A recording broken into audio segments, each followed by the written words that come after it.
Salam salam outsiders, débrief du week-end, le débrief commence maintenant. Bon la famille, franchement vous m'avez manqué, on va être très sérieux, vous m'avez manqué. 10 jours, trêve internationale, ça a été long, mais passons aux choses sérieuses. Lionel Messi, c'est quoi votre problème avec lui? C'est quoi votre problème avec Messi? Franchement, c'est quoi votre problème avec Messi? Le mec a claqué un doublé hier, dans un match où le Barça a galéré. Le Barça a joué contre l'Espagnol, derby de la Catalogne, mais l'Espagnol a fait un solide match. Un match très solide, franchement, Suarez, mauvais match. Busquets, mauvais match. Il n'y avait personne sur le terrain. À part, je dis, si j'enlève le gardien et la défense, tout le reste, ils n'ont pas fait un bon match. Coutinho, c'est quand il est passé au milieu de terrain qu'il a commencé à bien jouer. Donc on va être très sérieux. Messi, encore une fois, il porte cette équipe-là. Maintenant, ce n'est pas de sa faute. C'est en équipe nationale. Il n'y a que des moutons. Franchement. Mais franchement, Benedetto, s'il est nul et que Benedetto n'est pas capable de faire un 1-2, c'est la faute de Messi. Si Messi récupère le ballon face au Venezuela, il dribble 1, 2, 3 joueurs, il fait un centre au deuxième poteau, Lautaro Martinez est tout seul, il est incapable de cadrer une tête, c'est la faute de Messi. Si les Mercado là ne sont pas capables de prendre Rondon en défense centrale, quand même, franchement, c'est la faute de Messi. Valverde, moi j'ai l'impression qu'avec ses 35 000 pauses, où il est accroupi, assis par terre, couché, etc., en train de réfléchir, professeur de mathématiques, el professeur, Casa de Papel, je sais pas quoi, on va être très sérieux, mais malgré ça, il n'a pas compris jusqu'à présent que Coutinho sur le côté gauche, ça ne marche pas. Franchement, on l'a tous vu. Dans cette saison, on a tous vu que Coutinho sur le côté gauche, ça ne marche pas. Mais gère-toi, Valverde. Gère-toi, s'il te plaît. Coutinho, dans l'axe, ça va mieux. Je l'ai dit plusieurs fois ici. Coutinho, son problème à gauche, il est simple. C'est que Alba, il fait tout le match. Alba, à lui tout seul, il peut avoir toute l'activité du côté gauche. Il peut attaquer, il peut défendre et il n'a besoin de personne d'autre. Donc, du coup, il marche sur le terrain de Coutinho. Donc, du coup, il est dans l'espace de Coutinho. Donc, tu vois très bien que Coutinho sur le côté gauche, ça ne fonctionne pas. La raison pour laquelle Malcolm il rentre et ça marche, c'est parce qu'on est en fin de match. On est en fin de match. Tu sens qu'Alba, il a beaucoup donné. Malcolm, il en profite, il rentre, il fait la passe décisive à Lionel Messi. Donc, aujourd'hui, il faut qu'on soit sérieux. Valverde a certaines choses qu'il doit comprendre. Deuxièmement, Semedo, tu le sors pourquoi?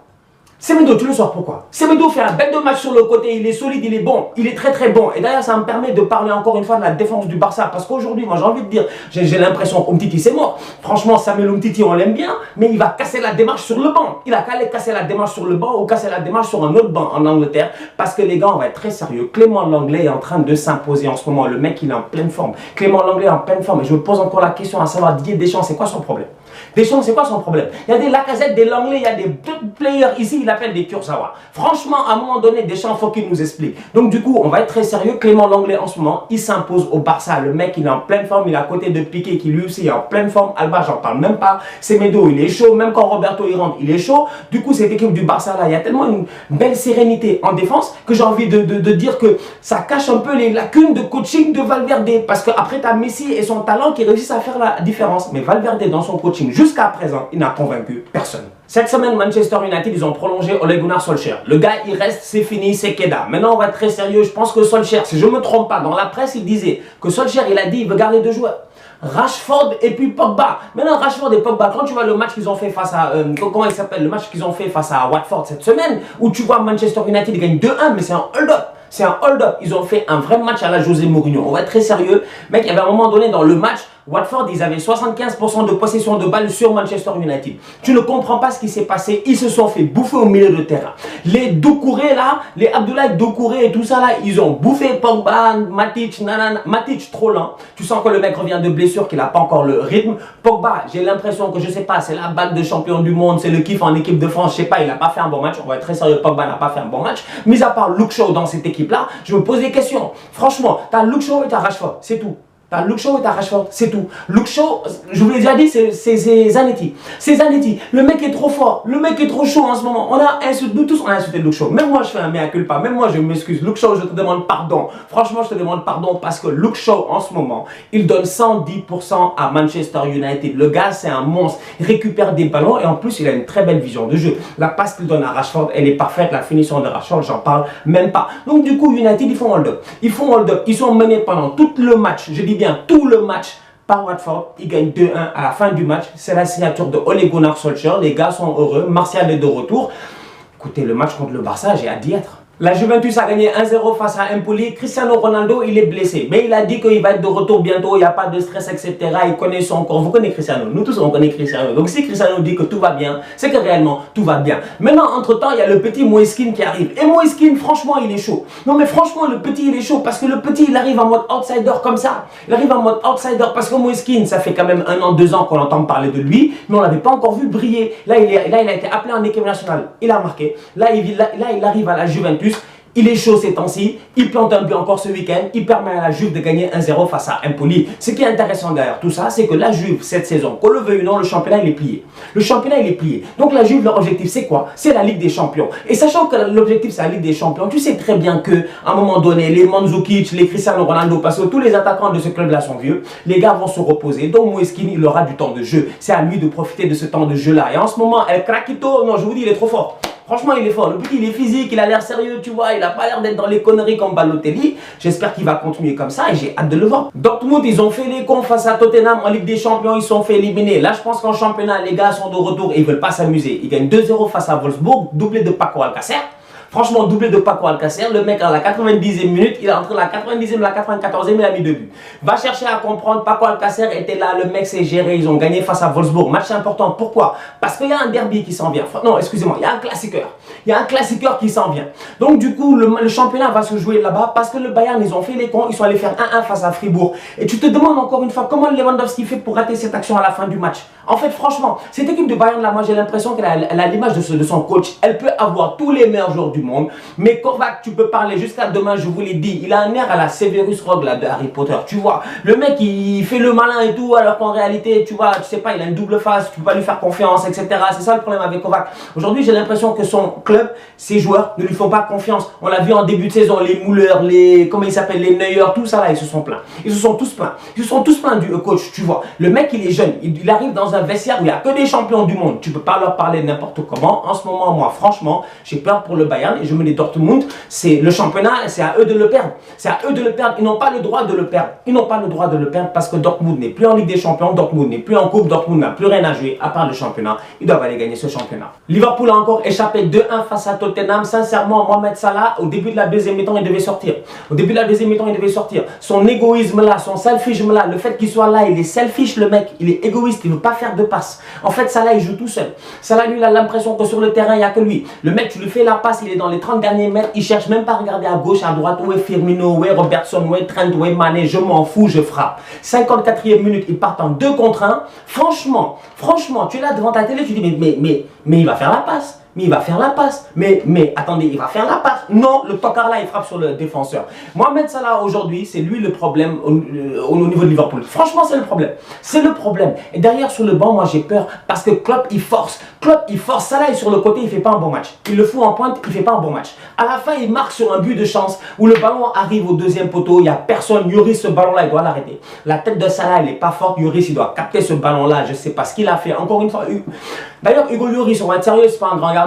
Franchement, on va être très sérieux. Hugo Lloris, c'est un bon gardien. C'est un bon gardien de première ligue. C'est un guerrier. Le mec, c'est le capitaine de l'équipe de France. Il a gagné la Coupe du Monde et tout. Mais ne me sortez pas Hugo Lloris dans une liste des grands gardiens. Les De Gea, là, ça, c'est des grands gardiens de leur époque. Neuer, c'est un grand gardien de son époque. Mais Hugo Lloris, c'est juste un guerrier. C'est un guerrier, en fait. Le gars, il s'en sort tranquillement. Il est à Tottenham, c'est un leader là-bas. Il est en France, c'est un leader là-bas. Mais la tête de Salah, normalement, il doit l'arrêter. Donc, derrière Liverpool, encore une fois, ils ont de la chance. Et je répète encore une fois, s'ils ne trouvent pas une solution à Mohamed Salah, ils vont couler. Cette équipe-là va couler. Liverpool va pas s'en sortir parce que Klopp, il force. Klopp, il force. Et après il te fait rentrer des Origi. Je me dis, où est Shaqiri, où est Lana? En fait, quand les Salah là vont être fatigués dans un mois, parce que les gars jouent match après match, parce qu'ils ne se reposent pas, et en plus de cela, tu sens que Salah, avant de marquer aujourd'hui, même en plus, il n'a même pas marqué, c'est un CSC, mais Salah, ça fait 8 matchs ou 9 matchs qu'il n'a pas marqué. Ça fait une éternité que Salah n'a pas marqué. En fait, aujourd'hui, le mec, il force, et moi, j'ai peur parce que ça va amener son équipe vers la dérive. Du côté de Tottenham, Pochettino, quand même, il faut le féliciter parce que le mec, en première mi-temps, il a une défense à 5, tu comprends pas. Il a une défense à 5, et le problème de la défense à 5, il est simple, c'est qu'elle te force à rester très très bas sur le terrain. Tu as les 3 défenseurs centraux, tu avais Alderweireld, tu avais Vertonghen et tu avais Davinson Sanchez, si je ne me trompe pas. Tu as tous les 3 qui sont là, mais tous les 3, avec Trippier et puis Danny Rose, ça ne bouge pas.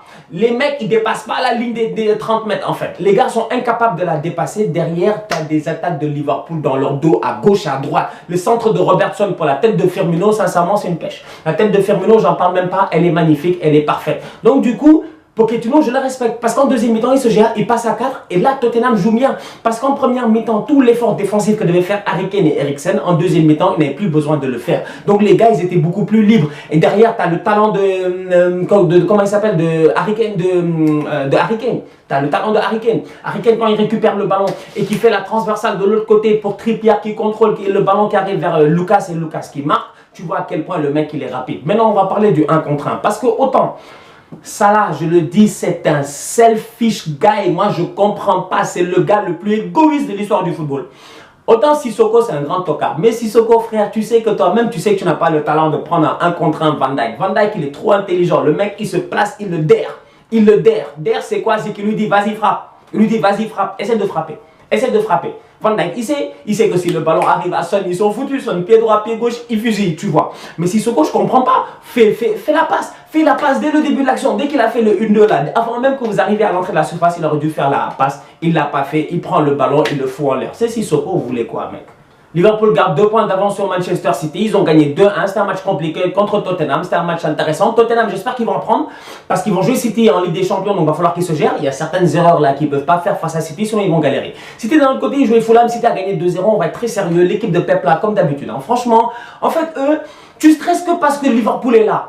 En fait, City, eux, ils ne stressent pas. Eux, dans leur tête, je suis convaincu qu'ils savent qu'ils vont gagner le championnat. En fait, j'ai l'impression qu'eux, ils pensent qu'ils vont gagner le championnat. Parce qu'eux, ils ne stressent pas. Ils jouent, ils prennent les matchs comme ils viennent. Ils gagnent tranquillement, sans pression. Tout le monde joue bien. On va être très sérieux. Bernardo Silva, en ce moment, c'est l'homme en forme. Déjà, Raheem Sterling, c'est l'homme en forme de la saison carrément à Manchester City. Bernardo Silva, en ce moment, le mec, il est en feu. Encore une fois, hier, il l'a prouvé. Agüero, il a planté des buts. Cette équipe-là, elle va bien. Elle gagne 2-0. Manchester City joue bien. Manchester City joue très bien. Manchester City va jouer contre Tottenham. J'ai hâte de voir le match parce que les espaces que Tottenham a laissés aujourd'hui face à Liverpool, si City a les mêmes espaces, ils sont morts. Franchement, ils sont morts. Tottenham va se faire tuer, tu vois. Même mettre derrière, Liverpool, premier du championnat, 2 points d'avance. J'espère qu'ils ne vont pas flopper. Il reste 6 matchs avant la fin. Et putain, ça fait combien de temps? Ça fait plus de quoi? 29 ans qu'ils attendent un titre? Real Madrid-West Ham, ça a fini 3-2. Le Real Madrid s'en sort de justesse grâce à qui? Karim Benzema. Franchement, Karim Benzema aujourd'hui, il a fait un grand match. Le mec, tu comprends pas. Quand c'est West Ham, il est chaud. Quand c'est West Ham, il est chaud. Quand c'est le Barça, il parle une autre langue. Franchement, mais Benzema aujourd'hui, il a fait un de ses matchs, ses mouvements parfaits, c'est sa qualité de dribble, j'en parle même pas. 1 contre 1, il est passé face à tous les défenseurs, il en a laissé par terre. Il en a laissé par terre. Il a l'intelligence de jeu de faire une passe décisive à Ceballos au deuxième poteau. Il a la lucidité de pouvoir regarder la situation, contrôler son ballon, regarder comment le gardien placé, enrouler le ballon au deuxième poteau en fin de match pour donner la victoire. Karim Benzema aujourd'hui, il a été solide. Ça fait plaisir parce que d'un autre côté, c'est normal. Tout le monde était en trêve internationale. Le seul qui ne joue plus en équipe nationale depuis des années, c'est Karim Benzema. Donc Karim Benzema, à chaque fois que les gars reviennent, ils sont un peu fatigués, lui, il doit être frais. Donc c'est normal que le gars, il brille. D'un autre côté, il y avait la titularisation de Brahim Diaz. Bon, écoutez, Brahim Diaz, c'est un bon joueur. Franchement, c'est un bon joueur. Il n'a pas fait un mauvais match. Le boy, il était là, il était posé, il a fait sa passe décisive. Son mouvement avec Benzema, il est très beau sur le premier but, même si c'est Benzema, encore une fois, qui fait tout le travail. Parce que le gars a la capacité quand même, Karim, le ballon vient de loin. Il utilise son corps, il pousse un peu le défenseur juste pour avoir le rebond favorable et après le reste, c'est de l'histoire. Franchement, c'était facile. 1-2 avec Diaz, le ballon revient, Diaz donne à Isco et puis le ballon rentre. Donc du coup, on va être très sérieux. Cette équipe de Zidane là, on peut avoir déjà une idée de savoir à peu près comment Zizou va vouloir faire jouer l'équipe l'année prochaine avec Hazard et tout, tu vois. Tu as déjà quelques idées. Maintenant, mon problème, il est où? Il est défensif. Les gars, on va être sérieux. Marcelo, il a plus le niveau. Déjà, Marcelo, le premier but, c'est de sa faute. Parce qu'encore une fois, Marcelo, il est lance son repli défensif, il est hors position. Ramos est obligé de couvrir. Il y a un espace dans l'axe, hop, il y a but. Franchement, c'est aussi simple que cela. C'est aussi simple que 1 + 1 = 2. Marcelo, il attaque excellemment bien, il défend mal. Franchement, il est trop nul, Marcelo. C'est pas possible en fait. Marcelo, il fait exprès défensivement, tu vois. Donc derrière, il y a encore des lacunes là. Mais sinon, mis à part ça, le Real aujourd'hui, ils se sont gérés, ils s'en sortent. Ça prend ça des fois, ça prend cette baraka là. Et en plus de ça, qui est sur le banc, c'est Zizou. Donc du coup, c'est normal. C'est normal. Gareth Bale. Beaucoup de gens parlent tocard, pas tocard, etc. Nanana. Gareth Bale, pour moi, mon homme l'a vu aujourd'hui, il a fait un match. Il a fait un match. Après, le mec, tu vois qu'il n'est pas en confiance parce que même s'il est généreux, il attaque, il défend et tout, il y a un tap-in. Il y a un tap-in de Odriozola qui lui donne un super ballon. Il doit marquer, il la fout en l'air. Il n'a pas le droit de rater ça. Tu vois ce que je veux dire? Donc aujourd'hui, Gareth Bale, tu sens qu'il manque de confiance, mais sinon, mis à part ça, le gars, le talent, il l'a, on le sait. Maintenant, est-ce que c'est un joueur pour le Real Madrid? Non, il doit partir quoi qu'il arrive. Mais ce serait bien pour qu'il puisse partir, qu'il soit en confiance en fin de saison. C'est-à-dire qu'il joue bien. Comme ça, au moins, il y a des clubs qui vont être intéressés. Parce que s'il joue mal, personne ne va être intéressé. Donc, du coup, moi, j'ai envie de dire Gareth Bale, il n'a qu'à continuer. Il n'a qu'à continuer à pousser, continuer à faire des extérieurs. Aujourd'hui, il a fait 2 beaux extérieurs qui ont presque amené les 2 buts, etc. Parce que les situations étaient dangereuses, les centres étaient parfaits. Donc, Gareth Bale continue comme ça. Mais en tout cas, tant que Zizou est là, franchement, je pense que tout va bien, madame. On se capte cette semaine pour un nouveau débrief, ça va être très très chaud. Il y a le Barça qui joue contre Villarreal, il y a le Real qui joue contre Valence, t'as de la Première Ligue, t'as Manchester United, Chelsea, etc. Donc du coup la famille, gérez-vous. D'ici là, on continue à liker, on continue à partager, tous outsiders.